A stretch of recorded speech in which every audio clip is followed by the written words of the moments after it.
एक नेक दिल लड़का और आंसू का मोती, एक दिल छू लेने वाली कहानी।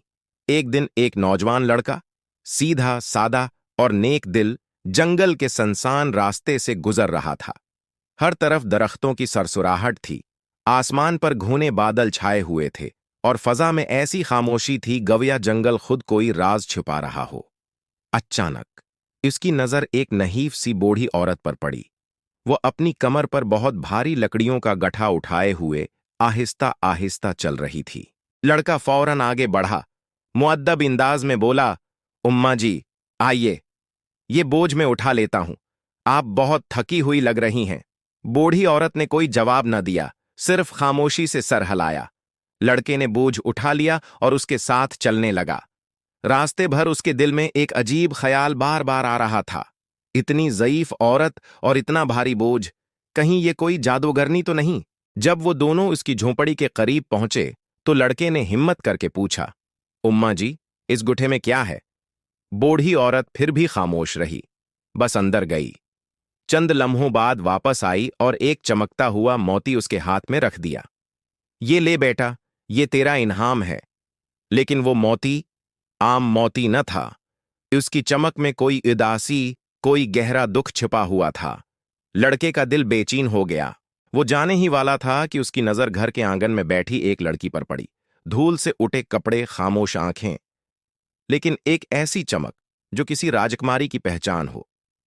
इतनी हुसैन लड़की इस जंगल में, ऐसी खामोशी से? लड़का ठठक गया। फिर उसने दोबारा वो मोती देखा। वो आंसू की शक्ल का था, और जब रोशनी में चमका तो ऐसा लगा जैसे उसमें किसी लड़की के दुख भरे आंसू कैद हों। लड़का दौड़ता हुआ महल पहुंचा। बादशाह के कदमों में मोती रखा। बादशाह ने जब वह मोती देखा तो आंखें भर आईं। कानपती आवाज में कहा, ये ये तो मेरी बेटी का आंसू है, जो बरसों पहले अगवा हो गई थी। महल में हलचल मच गई। फौज रवाना हुई, जंगल छाना गया और जल्द ही राजकुमारी को आजाद करा लिया गया। वापसी और इंसाफ। जब राजकुमारी वापस महल पहुंची तो सारा शहर खुशी से झूम उठा। गलियों में चरागां हुआ, धनें बजाई गईं और हर जबान पर एक ही नाम था, बचाने वाला नौजवान। बादशाह ने उस नौजवान को गले लगाया और कहा, तुमने सिर्फ मेरी बेटी को नहीं, मेरे दिल को जिंदगी दी है। मैं चाहता हूं कि तुम ही उसका हमसफर बनो। राजकुमारी की आंखों में खोई हुई चमक वापस आ गई थी और नौजवान के चेहरे पर वो सुकून था जो सिर्फ सच्चाई, हिम्मत और नेकी से मिलता है। शादी और अंजाम, दोनों की शादी बड़े धूमधाम से हुई।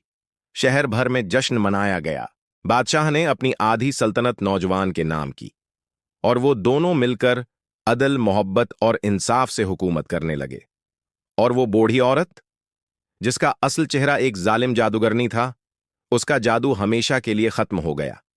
उसकी झोंपड़ी जंगल में कहीं गुम हो गई, जैसे वो कभी थी ही नहीं। और लोग आज भी कहते हैं, नेकी कभी रायगा नहीं जाती। एक नेक अमल पूरी दुनिया बदल सकता है।